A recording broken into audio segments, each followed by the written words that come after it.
আমি প্ৰতি বছৰে এই অনুষ্ঠানটো কৰোঁ আৰু আমি সাধাৰণতে আমাৰ অসমৰ বিভিন্ন ঠাইৰ ছাত্ৰ ছাত্ৰী ইয়াত আছে, তেওঁলোকে বিহুত ঘৰলৈ যায়। সেইকাৰণে আমি যদিও আজি আচলতে মেজি জ্বলোৱাৰ দিন নহয়, আমি প্ৰতীকী অৰ্থত প্ৰতীকী ৰূপত এই মেজিটো জ্বলোৱা হয়, কাৰণ মেজি জ্বলোৱাৰ দিনটোত ছাত্ৰ ছাত্ৰীসকল অধিকাংশই গাঁৱলৈ যায়।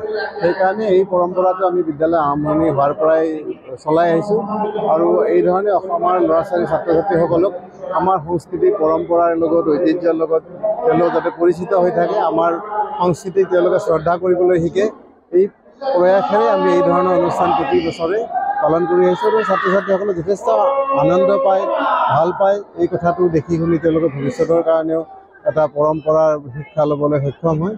সেইধৰণে আমি অনুষ্ঠানটো কৰি আহিছোঁ। খেল আছে, কণী যুঁজ, টেকেলি ভঙা, এনেকুৱা ছাত্ৰ ছাত্ৰীসকলৰ মাজত শিক্ষকসকলৰ মাজত প্ৰতি বছৰে কৰি আছোঁ। এইবাৰো সেইধৰণে অনুষ্ঠিত হ'ব। অলপ পিছতেই তেওঁলোকে এইটো উপভোগ কৰিব।